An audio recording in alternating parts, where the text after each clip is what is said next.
sacar can also mean to remove or to get out, okay? And to get out, obviously, we're gonna see in what kind of situation you can say sacar if you want to say to get out.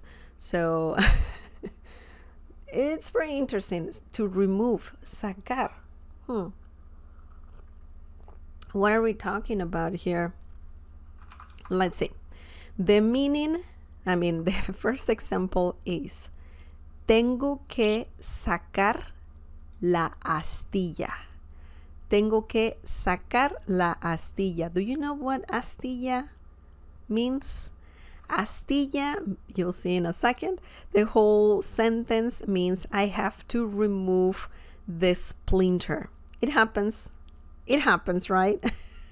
It's something, a common situation, and it's sometimes a bit painful. So astilla means splinter, okay? Astilla, la astilla, the splinter, okay? When you say tengo que, that's another great little sentence or phrase. Tengo que is like you're saying yo tengo que, okay? It's flexible. You can change this to tú tienes que. You don't have to say yo or tú. You can just say tengo que, tienes que, tenemos que, tiene que. So that's for different pronouns, okay? So you need to know the conjugation of the verb tener, which means to have, in order to use this phrase, this little phrase. Tengo que. Sorry, it's just my computer is a little loud. It's a bit loud sometimes. I don't know if you can hear it. Okay, tengo que means I have to. I have to do something, okay?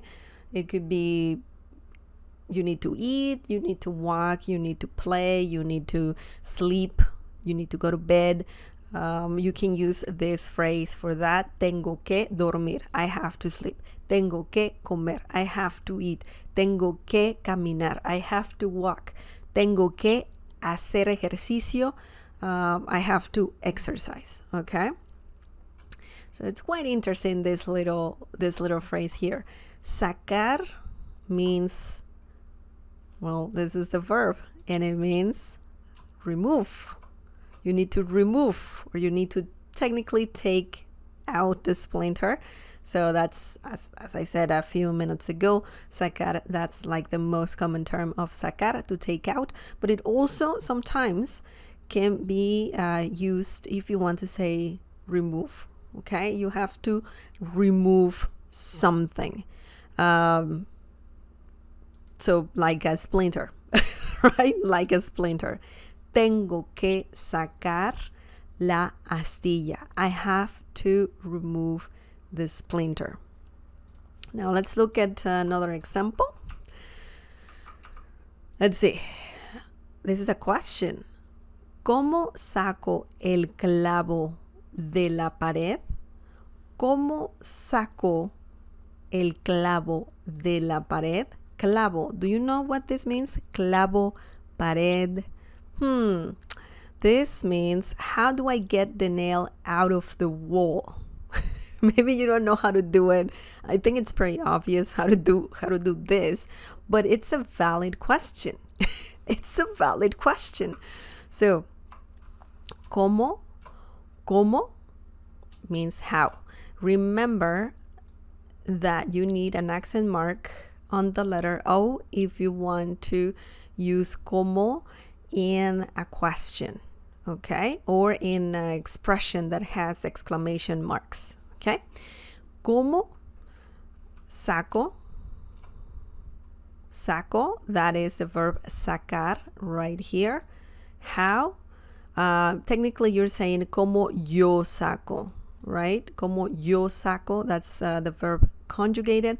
You don't need yo. Como saco, and this means how do I get out? El clavo. El clavo. Remember, the V sound in Spanish is similar to the B as in bell in English. So don't worry about that. Although if you say it as V as in Victor, it's going to be fine. Spanish speakers will understand you. It's not a big difference. But if you want to say this more like in a native way in Spanish, then just say it as B as in bell. Clavo. Clavo. Okay? Clavo. El clavo. The nail.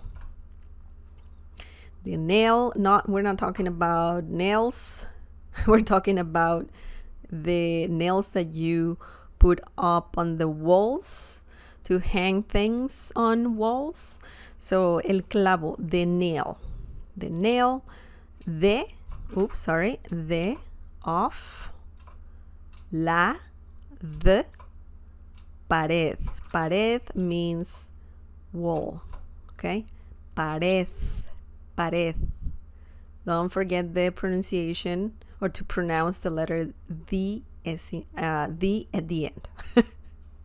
The as in delta. Okay. ¿Cómo saco el clavo de la pared? It has a certain intonation because you're asking a question. ¿Cómo saco el clavo de la pared? How do I get the nail out of the wall? Okay. So very interesting. In this situation, saco means to get something out. Maybe it's on the wall, maybe it's I don't know, in the ground, I don't know, anything that is somehow attached to something else, like a nail. You can use sacar for that. So in certain situations, sacar means to get out. You're not gonna say to someone, well, it depends. If you say sácate, I don't think it works. If you're saying get out, you know, if you're asking someone to get out, I would not use the verb sacar for that.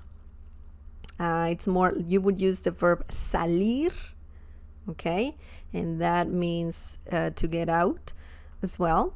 For example, salte means get out. You can also say sal, like salt in Spanish. Let me just put it here.